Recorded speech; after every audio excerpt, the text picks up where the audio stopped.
Good afternoon, everyone. We'll wait a few minutes for people to sign in and then we will start.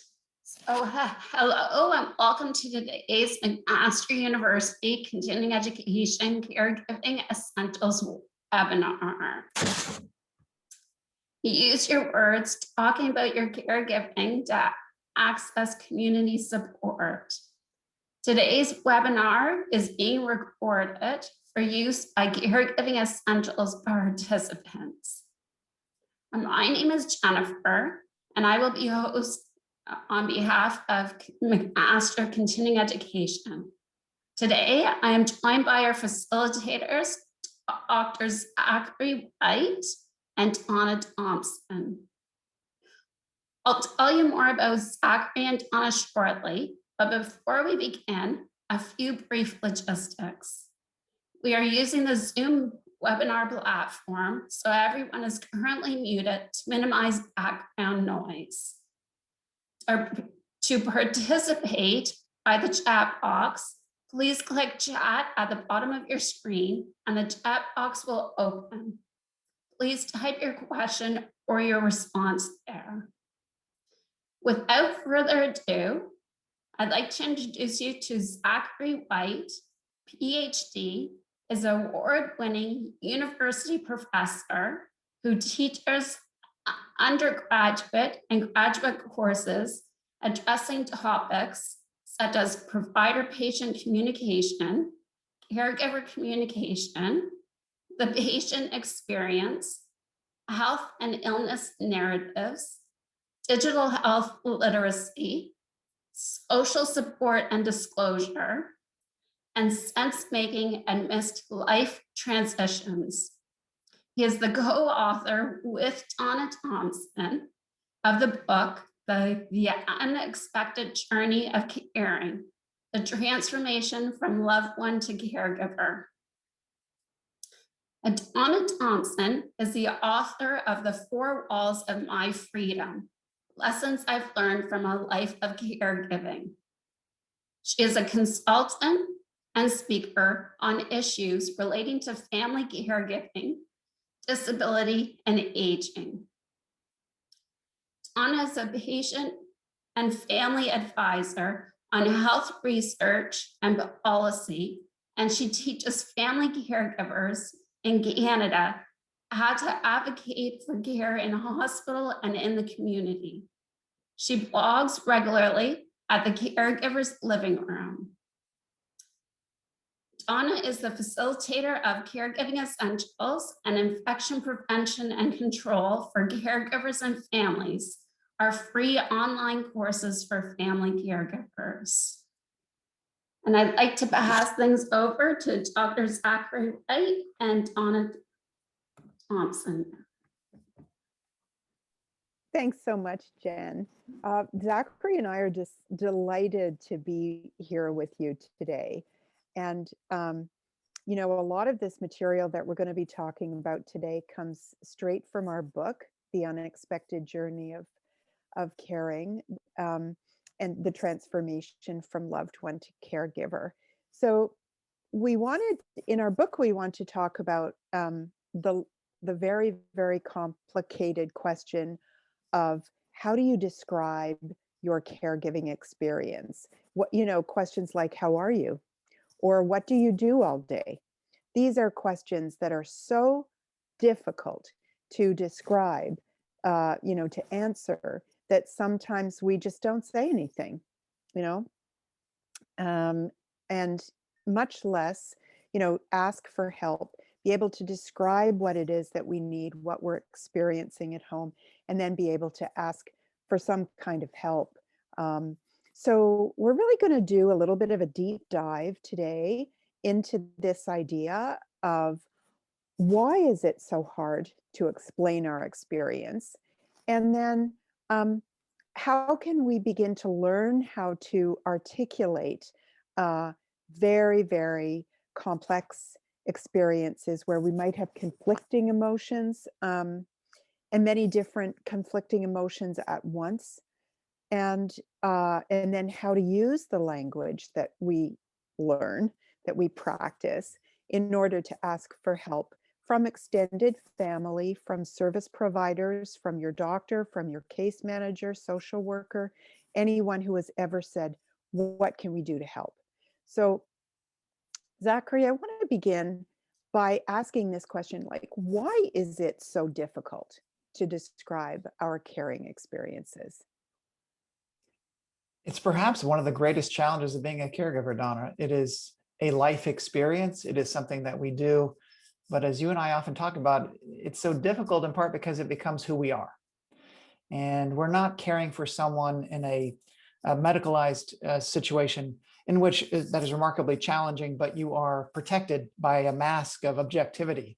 And when it becomes someone that you know, someone you have an ongoing relationship with, as well as the fact that you have a multitude of other responsibilities in the context of the home, a term, an experience that is loaded with all kinds of meaning that people believe they may know or don't want to know, reject invitations for understanding. It makes the experience of even thinking about trying to establish some semblance of understanding almost a Herculean task, Donna. And I will say, we oftentimes talk about this, but caregivers and our participants, feel free to join in the chat if you have suggestions or comments about this, but caregivers are notoriously good at reading other people's responses to what they are saying. And very early on, Donna, we begin editing what we're going to say and what we don't say. Mhm. Yeah. Sometimes, we talk about like a clean transaction of care or a clean conversation, one that doesn't get too complicated, too messy. This is why it's very much easier to say when somebody says, "How are you?" Say, "I'm fine." That's it. Yeah. How do you even begin to explain? So, what are those roles? Let's look at the roles that we had before caregiving started. And how we talked about to these people and about them in the world, and everything was simple. Those were the days when everything was simple before caregiving. Yeah, pre-caregiving is not just a set of rules in terms of kind of what you do, but it also they're what we call scripts. And every role that we engage in, whether in the workplace or in our family lives, we have a set of scripts, kind of like actors, and we're all actors to some extent. That these are scripts that help tell us what to focus in on, what to pay attention to, how to respond, what to worry about, what not to worry about, Well, what is considered good. There's a Yes. predictability about them, right? And that's probably one of the great benefits of having a very clear script in terms of it reduces our uncertainty about how we're supposed to respond and whether we're doing a good job or not a good job. And how do we compare or not compare to others? So it doesn't mean that like being a parent is the same for everyone, but there is a parental script and other people around you. So the script is not just for us, right? The script is for others to understand and how to ask questions, how to engage. And we can think about the trajectory of where we're going in the future. Whether that actually happens or not is a different story. And we have that as for children, when we are in a spousal or partner-based relationship, there's courting, there's rituals that go with that. There are markers of rituals, Donna, as in terms of engagement parties and weddings and Graduations. if you're, the trajectory of a student, even for siblings, a lifelong role. We kind of think about that differently than other scripts. And then, of course, as we were talking about as employees. Well, one thing is missing there, right, Donna? We see one important role missing on this. We sure do. Yeah, we do. We don't have a caregiver script, No, do we? we really do not. And that is the mystery. I think you started this program and the ultimate burden of explanation is not something that is out there. Like when you walk into the parent role, you have your models of your own parents and you can mimic that, or you can reject those models, but you still have a model. Mhm. But oftentimes we don't even know where to start. We feel like we have to create the script while we're in the midst of doing this overwhelming 24-hour, 7-day-a-week chronic caregiving experience. Mhm. Yeah, like, in the context of thinking about my mom, for example, uh, my mother was, I always had, like, I knew what the conversation with my mother was going to be, because my mother was the type of person, she's very brusque. She's like really willful. And she'd come into my house and she'd say, um, where's your ironing? Let me do your ironing. And she'd like, I just knew what the conversation was going to be with her. And and and then she got dementia progressively, and the conversation changed, and she was used to so much used to being in charge of the conversation of everything, because she was quite a dominating person, and she always sort of got what she wanted, and then she became uncertain, and I didn't know how to protect her dignity in the conversation and keep it the way it used to be. So, like, I was thinking, what should I say next so she doesn't cry?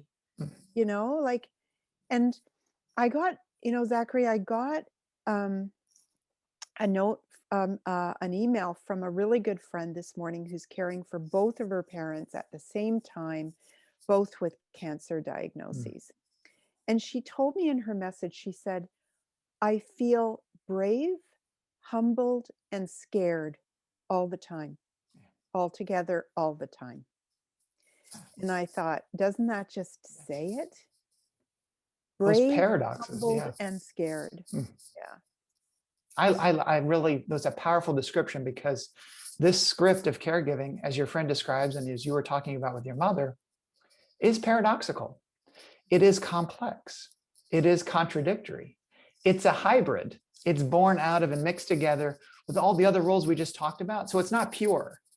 I mean, that's why we are family caregivers, because it's not pure, meaning it always was born out of a pre-existing relationship with their own script and your own set of relating to your spouse or to your child or to your parent. And then all of a sudden you had love or you had care before, but you add this different kind of care that shapes and reshapes and competes with all the other scripts that you have. And if anyone is caring for someone with Alzheimer's or dementia, they know very well that you're always interacting with multiple people, even though it's the same person. You're interacting with the person in front of you who has a degenerative disease, chronic situation, but you're also interacting every time with who you remember your loved one to be and who you want your loved one still to be and what you think they can no longer be. And all of those are going on simultaneously, which, as your friend described so poignantly, is complex. Yeah, it sure is. And of course, we're reacting the way we used to be, and we're also reacting in the way that we are, Yes. too. So we are multiple people in those Yes. interactions as well. Mm. So if we're going to try to address, like, using our words to explain some of the difficult realities that we experience so that we can bridge, the goal of using our words, if we remember this, is to create a possibility for understanding, a possibility, and also for being able to share and get help with others. And let's just, we can talk which ones, these are all present. And I'm just going to put them out here, Donna. There's a lot of them. And we can talk about one or we can talk about many, but maybe our audience might think about which ones, if you put it in the chat, which one you want to talk about most. But these are some of the elements that create the complexity that makes it so difficult to explain your role to others and to yourself. And, thinking about in the context of asking for help, your values, I think, around independence and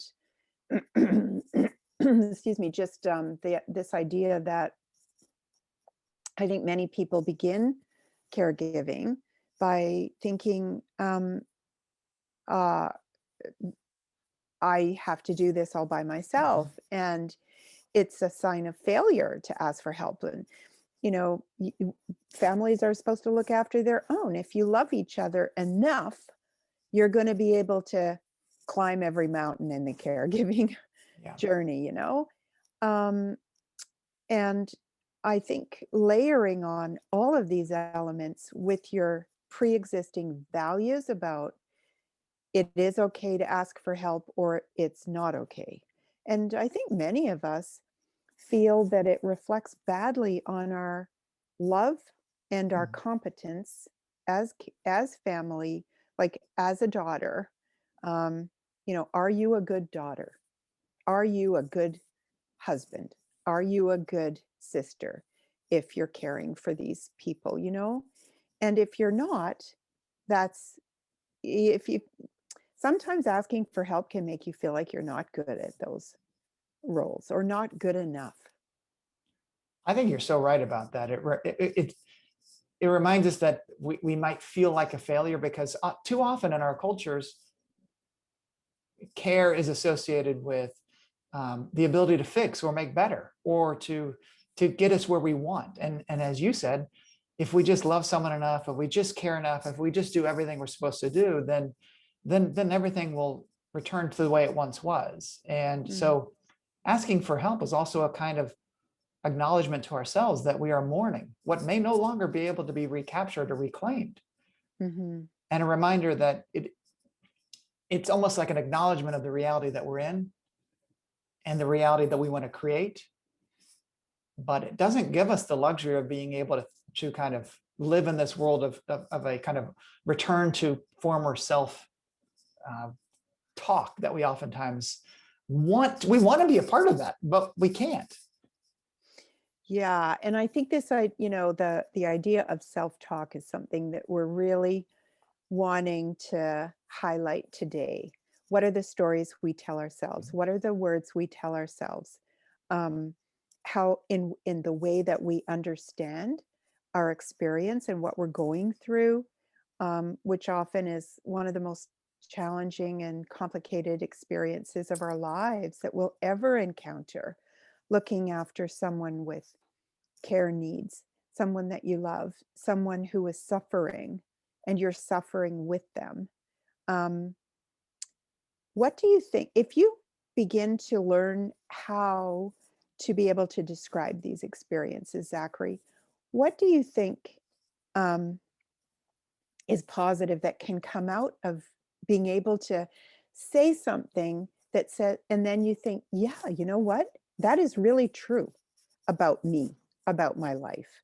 Being able to describe accurately in words, even inside your own head or to other people out loud. What is the power in that? The power of taking what is muddled and conflated and confused in our heads, inevitably, because we're in the midst of doing and responding. The capacity to find an audience who will allow you or create some semblance of opportunity to hear yourself begin to try to map this experience that seems beyond words. And it's not that you ever arrive at a kind of unchanging accuracy about, I got it, I captured it. I don't think any of you and I don't claim that we will ever capture the experience, but it does help us understand what is happening, and it gives us a sense of ownership, a sense of clarity, a sense of a reminder of where we are, not what others think we are doing, not what others think we are experiencing.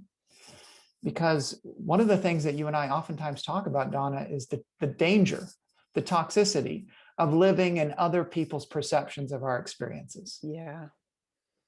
Mm-hmm. That's not even just in caregiving, but Right. we know how when other people want us to be a certain way and they have a certain rigid conception of who we are. And, just for example, that if you have somebody in your life that you've never argued with, but you often actually disagree with, Right. and you just feel like, I can never say anything because we've never gone there before. this person has an idea of me as always agreeing. You Yeah. know what I mean? Like, it's very hard to break out of those assumptions that we have with people who are close to us. Well, the greatest, I think one of the great dangers of not being able to create a kind of connection between what we're experiencing and how we're making sense of it is the inevitable inauthenticity. And if we aren't connected to what we're experiencing, we can forget why we are doing what we are doing. And that goes back to that value point you were making. Just a brief story of my own caregiving experiences when caring for my mother, whom had a terminal illness. And I got this question so often, Donna, and it really challenged me to think about. The question was, what are you doing with her? Like, there was nothing I was doing with my mother. I was sitting with her as she was dying. There was nothing I could stop. There was nothing I could prevent. There was nothing that I could inhibit. And there was no value from the outside world to why I was there.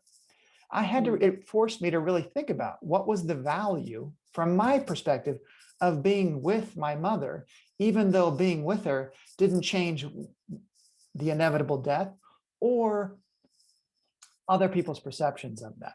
Because when we think we're with someone, we think we're like changing a circumstance. And Yeah, so there's some describing that. action involved. Yes. Yeah. You know, Brenda in the chat box, hi Brenda, has just talked about asking for help actually shows strength and also importantly builds our community. No kidding. If you have people asking in chorus, you know, and there is it becomes normalized in the community, and people amplify the asking, and it becomes a normal thing to ask for help. If you are a caregiver, you understand that what you do is ask for help. I think the power of community in this conversation is huge. And through the asking of help is community, because you are reaching out and you are shaping other people's understandings of your experience as you are building bridges. Absolutely, I believe that comment makes so much sense. These are just similar ones, Donna, in terms of just the challenges of asking for help that can sometimes keep us from investigating or beginning to shape. And I want to emphasize that there is no, it's a process. Like, you don't just figure it out. We're not talking about building a desk in which you can follow an IKEA kind of model of how to go from point A to point Z. Yeah. So Zachary, let's talk about how people listening today can begin to learn the language to describe. And then we're going to talk about that ask. If we might, I think one way to begin doing that is to ask yourself some questions. So I'm going to pose a question or two, and maybe Donna, you could write it in the chat. And and this is just a self-reflection experience. Feel free to do it if you want, or just think about it. But everyone has what was your relationship to your loved one? Like, was originally, what was your relationship to your loved one originally? Parent, child, spouse. Go ahead and write that down, or you can write it in the chat if you want. And so it's just like one word that you're after? Yeah, just one word you put down, parent, just the original pre-caregiving kind of, that relationship. Okay. And so one way to begin this process, Dawn, is to think about how we compare it to other kinds of experiences. So I would like people to, if they're willing, to start the sentence with being in a, so if you wrote down parent, you'd say being in a parent relationship is like. So you're just going to compare being in a parent relationship. Or if you wrote down child, being in a child relationship is like. Or if you wrote down spouse, being in a spousal relationship is like. And just compare it to something. All right. This is pre-caregiving, but just being in that kind of relationship is like what?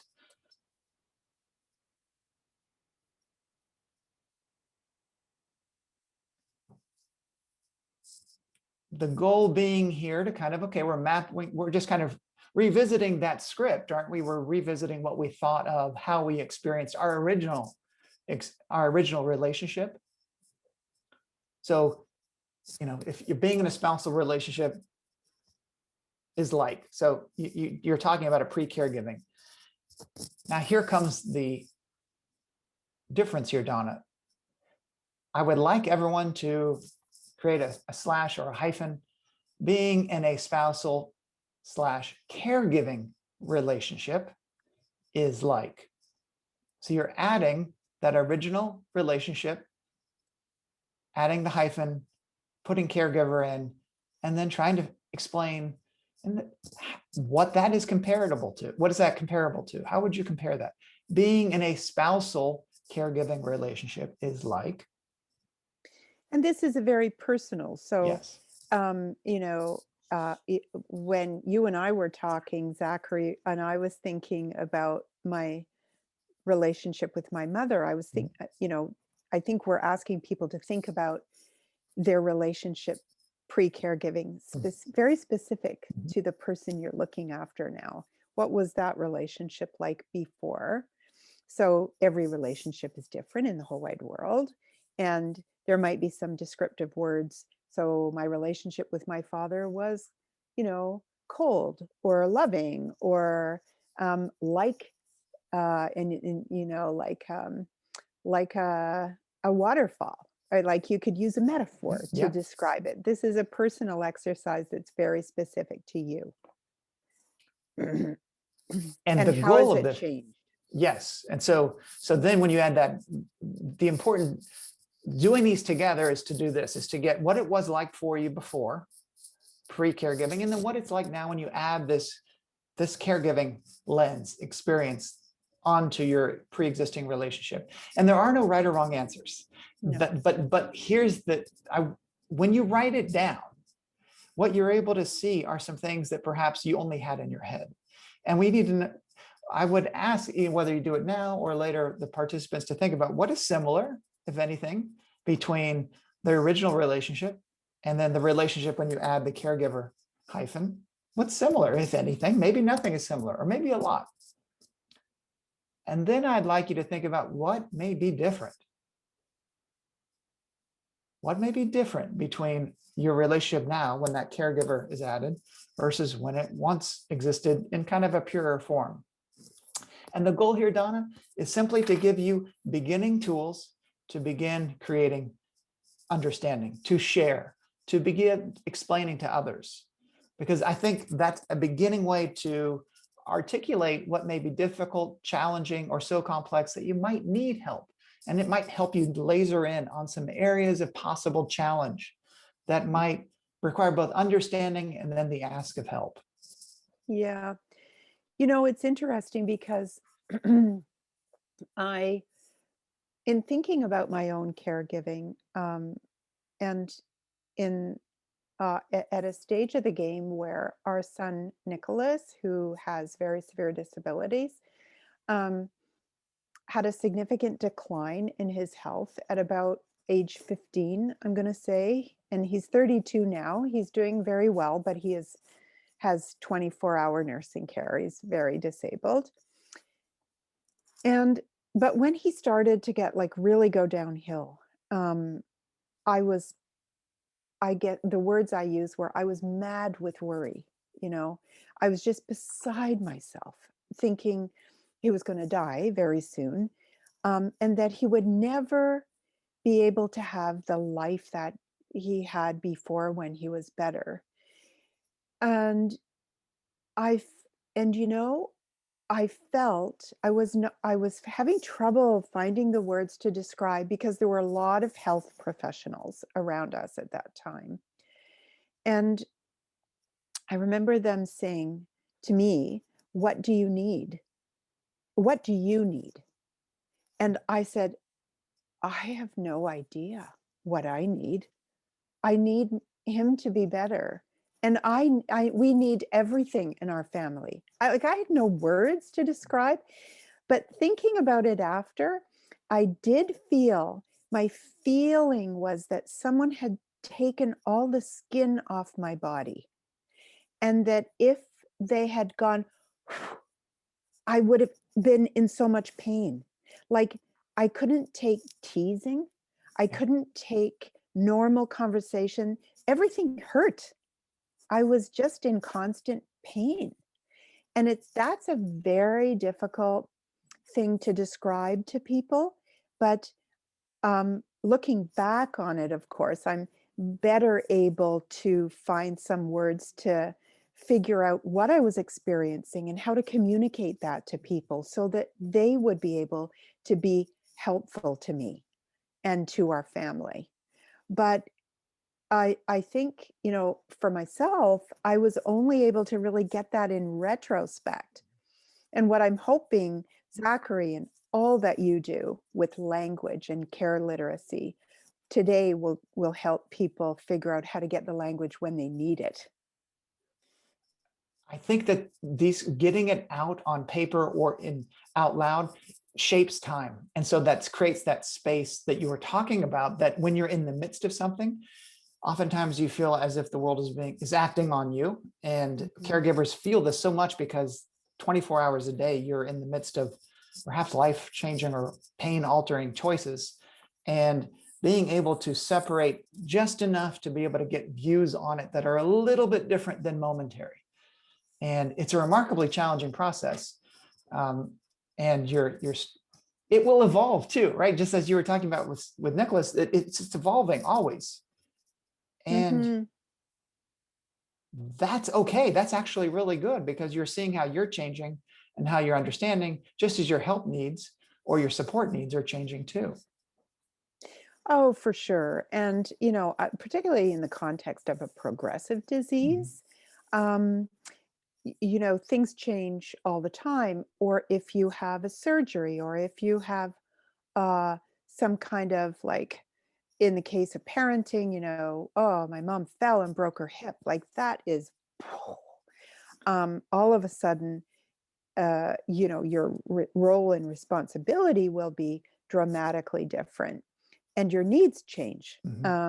So doing this exercise again and again as the situation evolves is, I think, helpful too. Don't you think, Zachary? I think so, because I think one of the bullet points here that you see is fixed beliefs. And we all have fixed beliefs about our relationships, and those can be very comforting when all things are going well, because we don't really need to examine them. Our fixed beliefs would be just assumptions or generalizations about, that's my spouse, that's how he or she acts. That's my son, that's his personality. That's my parent, that's how they respond. But implicit in there are assumptions about the relationship and what we want or need too.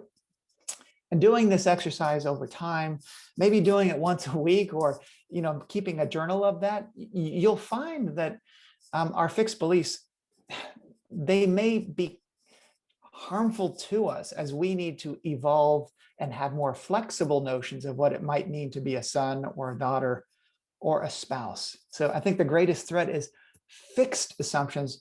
Other people can have the luxury, Donna, or the privilege of having fixed relationship archetypes. We have to have very flexible notions as caregivers, because we may be asked to do or engage or see or notice or become things that before we didn't think we wanted to or should. And it's important to note what those are, as you always highlight for us. But it's also, we have to see that. What are our assumptions or our beliefs or our expectations? If we don't know those, we can't begin to shape either we want to keep that part of our relationship, or we want to find people who can help us do or engage in something that doesn't threaten that part of the sacred part of that relationship. Yeah, Diane in the chat box has made such a great point, talking about the sacred parts of relationships. And she said that, being in a spousal caregiver relationship is like being in a parental relationship where you have to preserve the dignity of the partnership. And she added that anticipatory grief is very challenging. Yeah. And this is so true, because I think one of the things that we have to do that influences how or if we're going to ask for help, and the stories we tell ourselves and the stories we tell other people, is that we're constantly brokering or presenting our loved one to other people and the public. And that is a huge lot of emotional work. And it's very painful because it's so tied up in that anticipatory grief and just grieving loss. So, you know, like if you're being with your spouse who has a degenerative disease and you're seeing old friends who haven't seen that person in a while, and they will be seeing decline, and how those other people respond will impact the dignity of the relationship between, the dignity of the person and the dignity of the caregiver and the dignity of their relationship. And so how you present all of this to the world, and imagine during the pandemic how many people that's going to happen to, because you're not seeing people. And once we all get vaccinated, we'll be seeing people maybe a bit more. And, there will have been a year gone by. And in the context of disease progression, that's a lot of time. Yes. So how are you going to explain Mhm. everything and keep that dignity intact? That's a contemporary problem for caregivers. Incredible burden and challenge. And especially when, as Diane said, maintaining that dignity is important, and also acknowledging the realities that you're in. And it's always that tension back and forth, because it kind of in some ways goes against how we present ourselves as always the best picture forward, always the idealized self rather than the experiences. And when we communicate for help, and I know you'll talk about this in a few minutes, Donna, it's not always communicating to large audiences. It's communicating to individuals differently, depending on who they are and what we may need or what we're trying to communicate. It's not that we create one explanation for everything, which is just as challenging, because it's almost impossible for that to happen. Yeah, that's right. And I think that, reflecting on this, I think it's really, really valuable to say before caregiving, I was. Mhm. After caregiving, I am. Yeah. And then before my loved one became ill or whatever the health challenges they're dealing with, he or she was like this, and now he or she is like that. And being able to put this language together for other people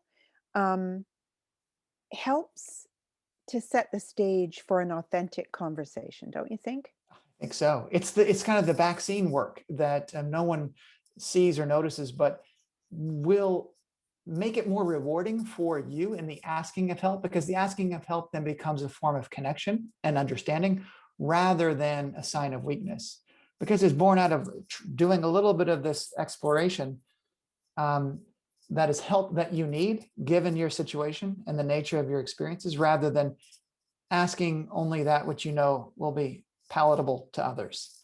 Mm-hmm.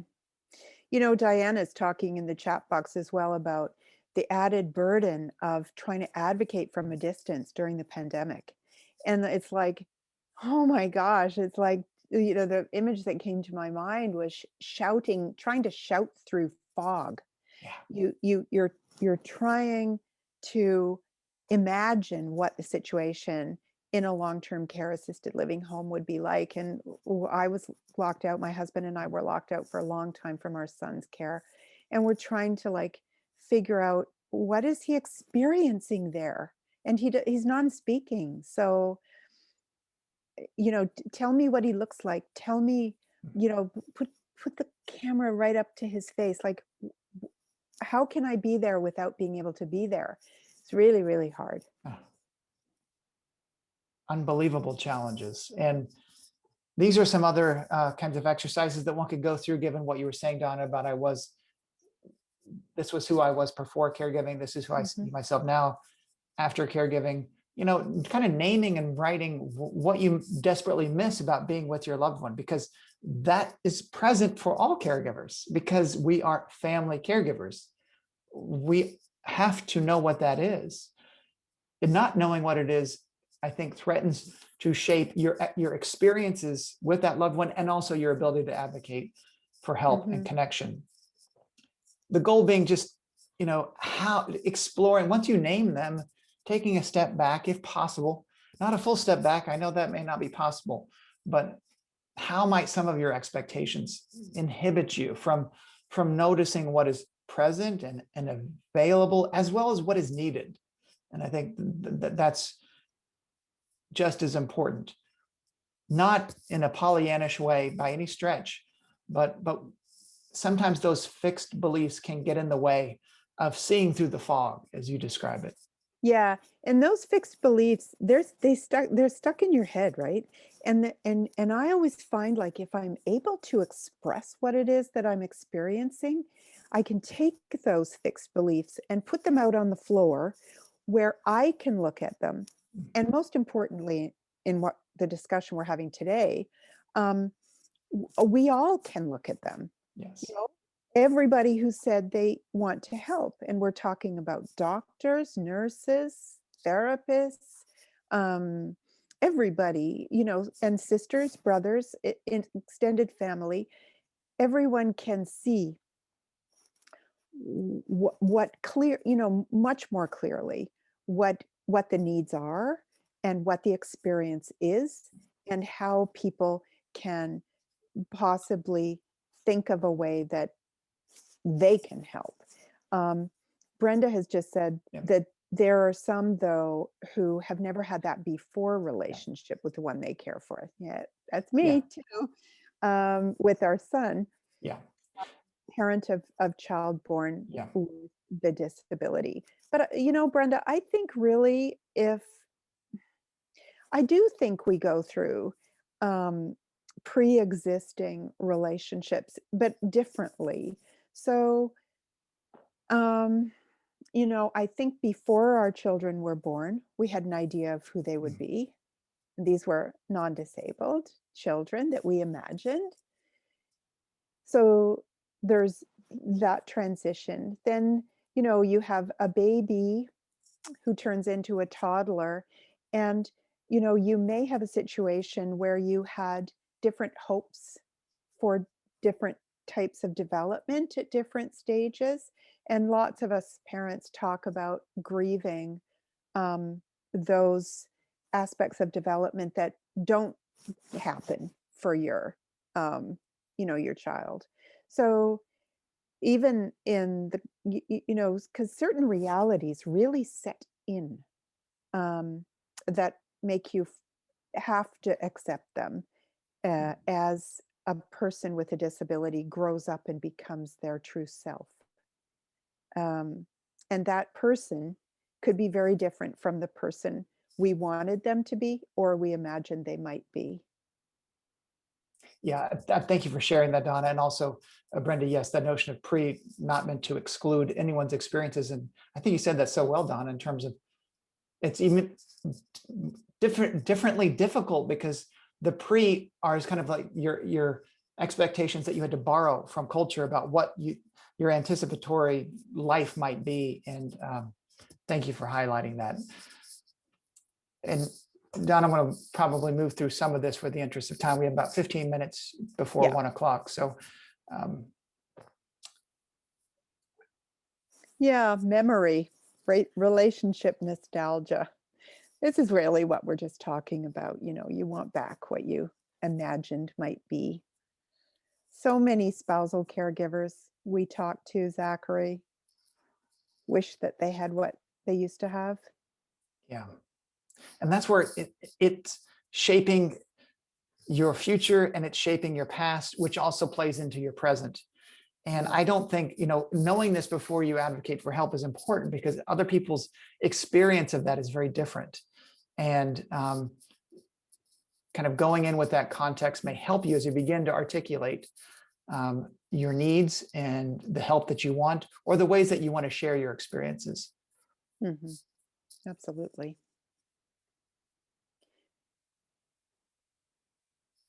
So there are some more fill in the blank exercises. These are very helpful.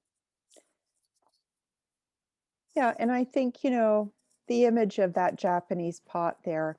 I can't remember the name of that type of pottery now. It's obviously a Japanese word that I can't remember. But it is a type of pottery that is broken and repaired by gold. And put back together, it's more beautiful than the original. And it's obviously very strong. Those joints, those gold joints of repair, in a way, scars, are beautiful. And the object is more beautiful by the gold. So it's a good metaphor for after caregiving. We are wounded and we are broken, but we put ourselves back together, and because we have to. And I think in many ways, with language to describe our experiences, this is much more possible. Yeah, to be able to, the way of explaining is the gold and the beauty of the experience that unto itself, Kintsukuroi, thank you, Brenda, would be immaculate and beautiful unto itself, but the story of the experience can bring us closer together, and that finding the beauty of that experience, so very powerful. Yeah. So using your words to get what you need, describing your life situation in a way that makes sense to you. Yeah, that's a private act. First of all, we need to get it into a story that we tell ourselves that is true and makes sense. And we actually have words for this. And then we can translate that to other people. And, again, we've talked about writing it down. Write down a description of something that happened very recently. And how did it make you feel and why? And then, and who do you want to share that with? Who do you want to share that with, right? Who could actually help you? And because you want to describe the scenario, but you also want to say, how can I help to prevent that this doesn't happen again? Or that if it does, I'm ready for it. I have a plan. Who can help me construct a plan? And it's useless talking to somebody if they don't really understand what happened. So these are some ways that the process of beginning with the words in your head, deciding who you're going to share that with, figuring out an action plan, begins to become a fluency of being able to describe very complex experiences to other people for a particular purpose. And that's what, here on this slide, we're talking about sifting through your experiences, curating them in telling. So which is the experience that I want to tell this person in order to get what I need? I need to sift through my experiences, figure out the way I feel, figure out what happened, explain it in a way that a person will deeply understand it quickly, and then what story are you going to tell about something that happened at home that best illustrates what you're hoping to get, the kind of help that you really need? So to build on your pottery example, I love that because it's molded, and it's always molded and shaped with others. So you start privately and you shape it, but it's never an ending point. And so if advocacy a moment with someone doesn't go as thought, then you adjust and you revise and you move forward. No one arrives at perfect understanding nor a perfect claim of help. It's always a negotiation process that evolves. Absolutely. It is absolutely an evolution, and it's never static, because what happens in a caregiving journey is different every day. And we know that care situations are not static. They're punctuated by crises. And so, and in many ways, we haven't even talked about this very much, but to some extent it's related to fixed beliefs. But We are a product of our own histories of care experiences or needing to receive care or our own illness experiences. So how we react and the stories and the words we use to describe our experiences are often related to something that might have happened 25 years ago. And in that sense, Donna, I think articulating the need for help or the way that someone could help you is a type of control in a caregiving Yeah, situation where you it may not sure have is. control. For It others, sure it may is. be a weakness, but not in the way that you described it.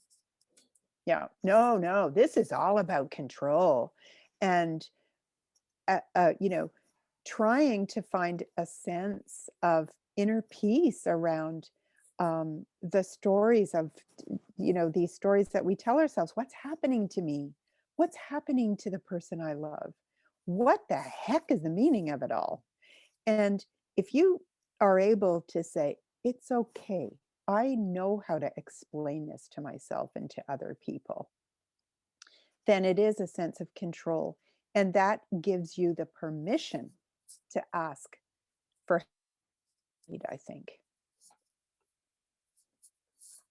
We have So, about 8 minutes till 1, Donna, just to give you a time check if anyone had any questions or. yeah, any questions or observations? And I know that Jen has some announcements at the end and a little poll for people to do. But I just want to give a minute for anyone who might have thoughts or observations or reflections on this. Again, also, you know, there's a lot about asking for help and trying to figure out how to identify what kind of help is helpful and where to get it in the book. A lot of it is just looking at what do I already have. Another workshop or podcast that I did for this series was on care mapping, and that's a really great strategy. That's atlasofcaregiving.com. It's all free. You can map out what you're doing. So you can use pictures as well as words to figure out what the heck is going on. Where can I go for help? Where are the gaps? And we used asset-based community development principles to locate hidden resources of help in the community as well. So over to you, Jennifer. And thank you so much, Zachary, for today. It's always just such a great pleasure to talk to you. We talk all the time, but it's really fun every time.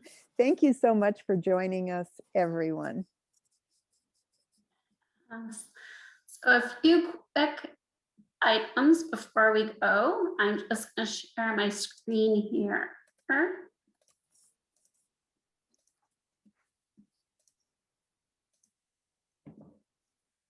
Okay.